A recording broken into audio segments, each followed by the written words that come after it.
예, 아유, 또 저기, 긴급 문자가 날라와서, 녹화가 중지됐는데, 계속 이어가겠습니다. 앞서 착취한, 앞에부터 다시 읽겠습니다. 앞서 착취의 대표적인 예로, 햇빛이라는 자원을 차지하기 위해 경쟁적으로 높이 자라는 나무들을 언급한 바 있다. 그런데 최근 연구 결과에 의하면 식물들은 자신과 유전적으로 가까운 친족을 대상으로는 이러한 착취적인 행동을 절제한다. 오, 신기하네요. 캐나다 맥마스터 대학교 수전 더들리 교수의 선구적인 연구 이후로 많은 학자들이 이 놀라운 현상을 반복적으로 관찰함으로써 한때 이단시되었던 이 이론이 이제는 거의 정설로 받아들여지고 있다. 예를 들어 주변에 유전적으로 관련 없는 개체들이 있을 때 물과 토양분을 차지하기 위해 경쟁적으로 뿌리를 뻗던 식물들이 주변에 친족이 있을 때는 이러한 행동을 억제한다는 것이 관찰되었다. 햇볕을 차지하기 위한 경쟁도 마찬가지다. 주변에 친족이 있으면 식물들은 잎이나 줄기의 성장 방향을 조정함으로써 서로를 가리지 않으려고 하는데, 피토크롬이나 크립토크롬과 같은 관광지 수용체들이 공기 중의 신호를 통해 친족을 인지하게끔 하는 것으로 생각된다. 또한 꽃을 더 크게 많이 피우면 나비와 같은 꽃가루 매개자들을 전체적으로 더 많이 끌어들여 주위의 개체들과 함께 이득을 얻을 수 있는데, 네이처 커뮤니케이션스에 보고된 바에 의하면 이러한 현상은 주변 식물들과 근친도가 높은 경우에만 나타난다.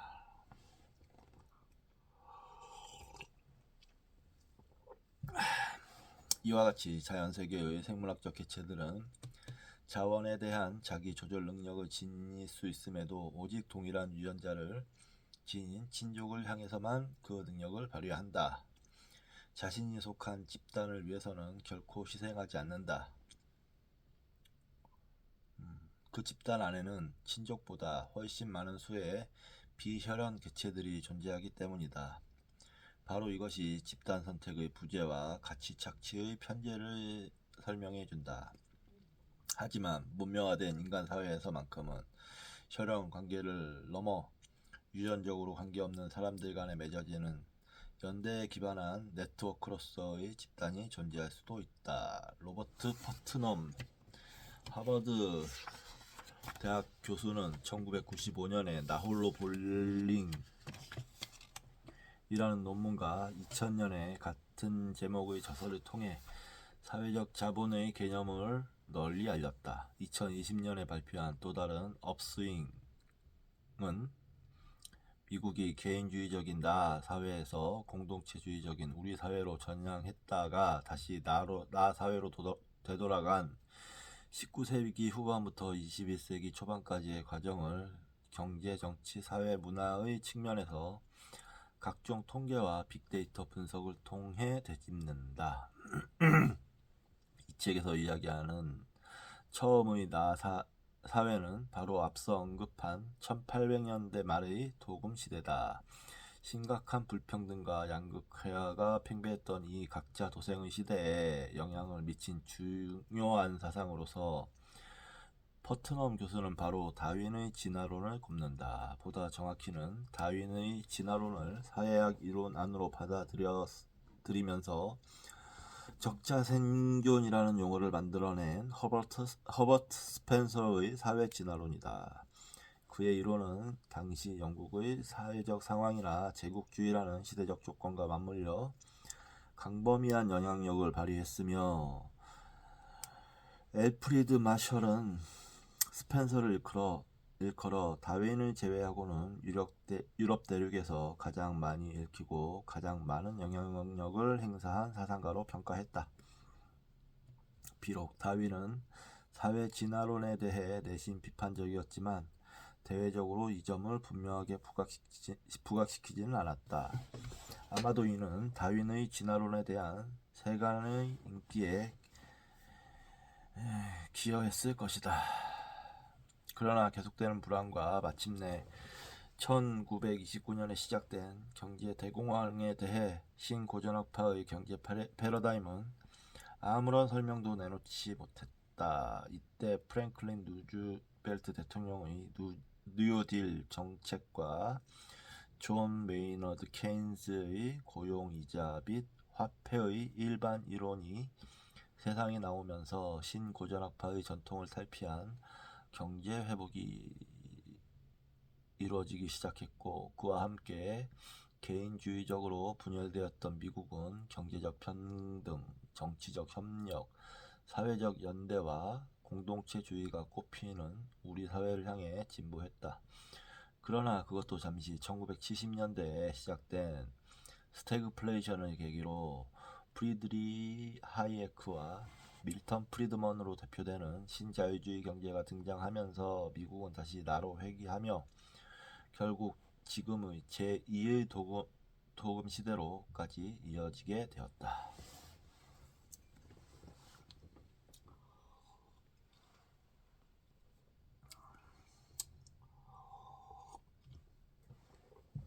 이렇게 보니까 역사가 좀 불안해 보이네요. 역사가 계속 돌고 돈다 이렇게 얘기하는 것 같은데, 그럼 또 전쟁도 또 거대한 세계 전쟁도 또 일어나게 될 거다라고 얘기하는 것 같아요. 그래서 좀 불안합니다. 과학적 경제학과 정치 경제학. 그렇다. 불행히도 생물학적 인간은 집단 선택의 실패로 경제학적 착취라는 개념을 발달시키지 못한 채 자신도 모르게 남의 생명줄이 달려있는 돈을 가로채며 성선택의 메커니즘이 새겨놓은 값비싼 신호의 욕망을 표출하는 진화의 산물들이다. 실질적인 가치의 생산보다는 주주 이윤의 극대화에만 열을 올리는 전 세계의 수많은 기업들, 생산적이고 의미 있는 투자가 아니라 내부 정보나 권력이나 연주의 등을 이용해 다른 이들의 손해를 발판 삼아 시세 차익만을 추구하는 사람들, 고객들의 돈을 모아 각종 금융 전략으로 돈을 불리거나 기업들을 사고 팔아 버는 돈이 GDP를 올리고 사회에 공헌하는 것으로 착각하는 금융 인력들, 잘나가는 운동선수나 연예인들에게 열광하며 그들이 누리는 고수익이 마땅하다고 막연히 받아들이는 대중에게서 우리는 번식에만 몰두하는 유전자들의 모습을 엿볼 수 있다.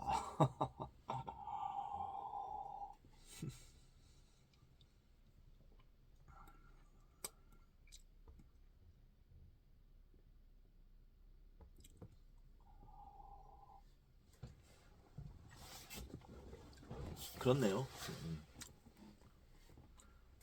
동의합니다. 이건 어떤 뭐랄까 의식적인 행위라기보다는 본능적인 현상에 가까운 것 같아요.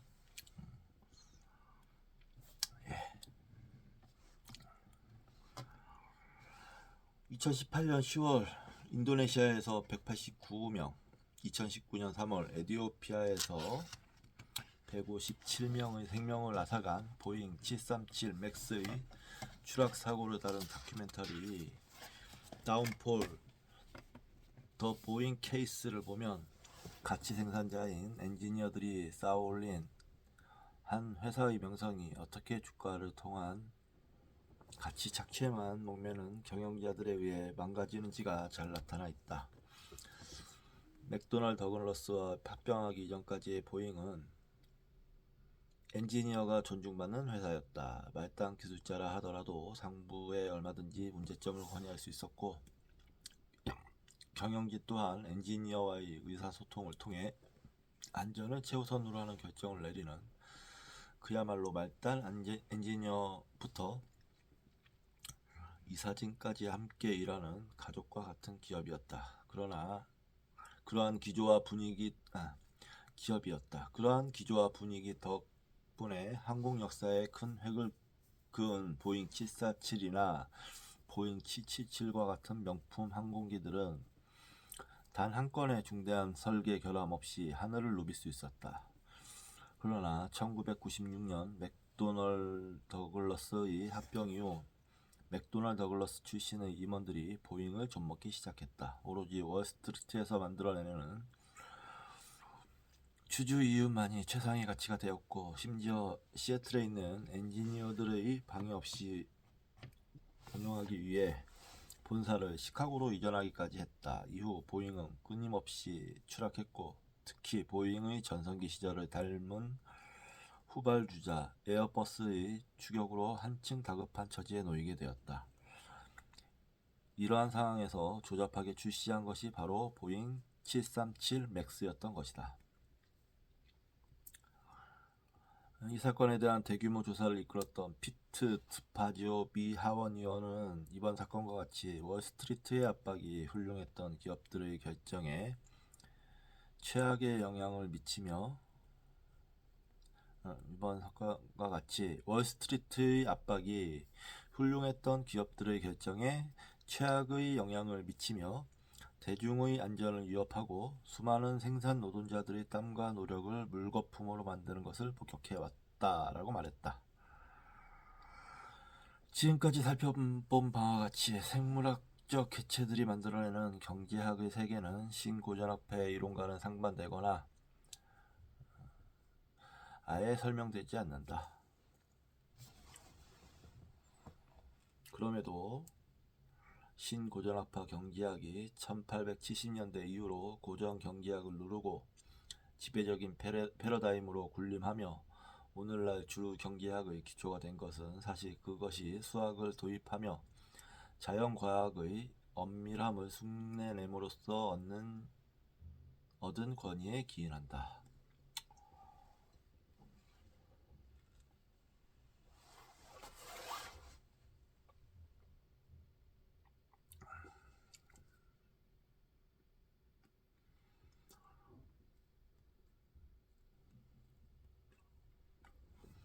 이를 통해 여타 사회과학과의 차별화를 꾀하고 자기들만의 장과 게임의 규칙을 만들어낸 것이다.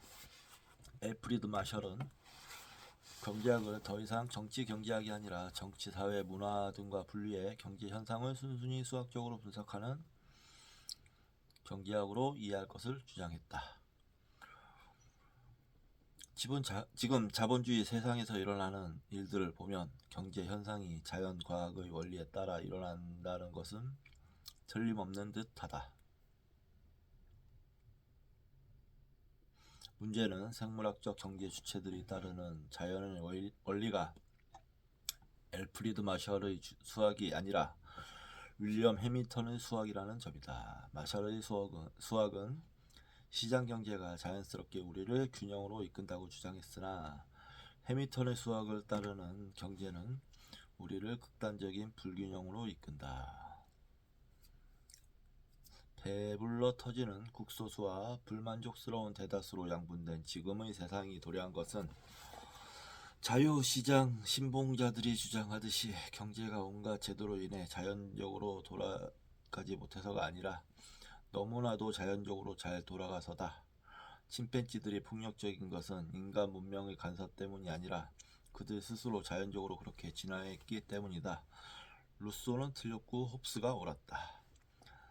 전작 나쁜 사마리아인들에서 개발도상국에 초점을 맞추며 신자유주의가 왜 실패할 수밖에 없는지를 조목조목 시작했던 장하준 교수는 그들이 말하지 않는 23가지에서 첫 번째 사실로 자유시장이라는 것은 사실 존재하지 않는다는 것을 고발한다. 우리가 당연하게 여겨 규제라고 생각하지 않을 뿐이지 모든 시장에는 자유를 제한하는 모종의 규칙과 한계가 존재할 수밖에 없다. 한 가지 예로 불과 몇십 년 전만 해도 많은 사람들이 자유를 침해한다는 이유로 자동차나 공장의 매연에 대한 규제에 반대했으나 오늘날 대부분의 사람들은 이런 환경 규제를 당연시한다.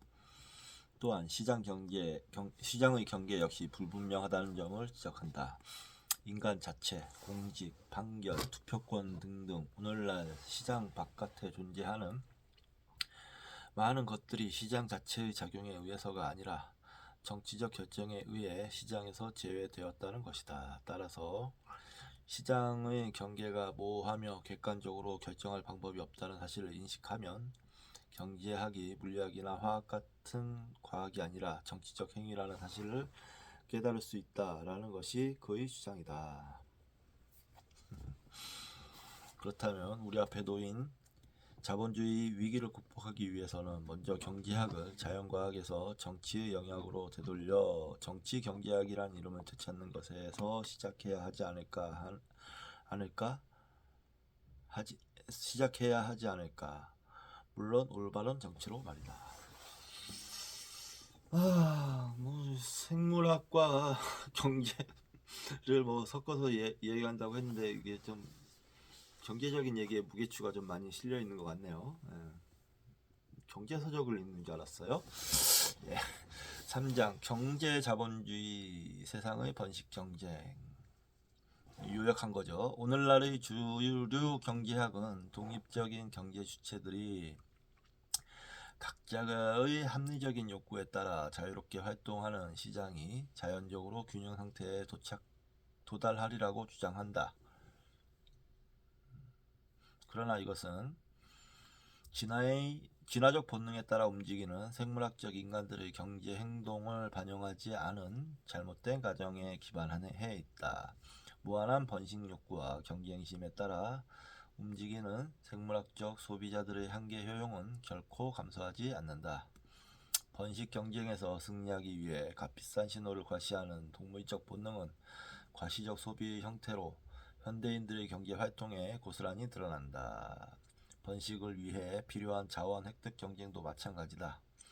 생태학에서 정의되는 간섭 경쟁과 착취 경쟁은 인간 경제에서 독점과 착취로 나타난다. 특히 부동산, 주식, 대중예술과 스포츠, 그리고 이른바 혁신 기업들의 시장에서 지대라는 형태로 교묘하고 광범위하게 이루어지는 가치 착취 행위는 그저 운 좋게 유리한 위치를 선점함으로써 다른 개체들이 자원을 이용할 기회를 빼앗는 생태계 경쟁의 모습을 그대로 되풀이한다.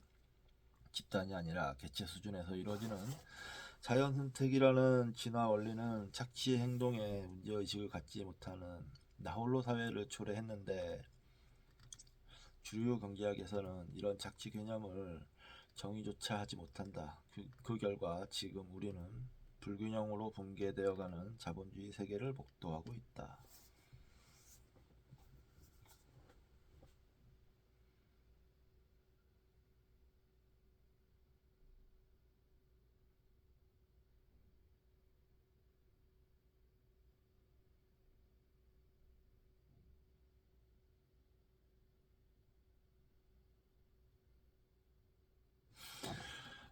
잘 읽었습니다. 다음 4장은 정치인데요. 정치, 자연스러운 보수, 부자연스러운 진보, 이렇게 소제목이 되어 있습니다. 재밌을 것 같네요. 오늘 여기까지 하고 다음 시간에 뵙겠습니다.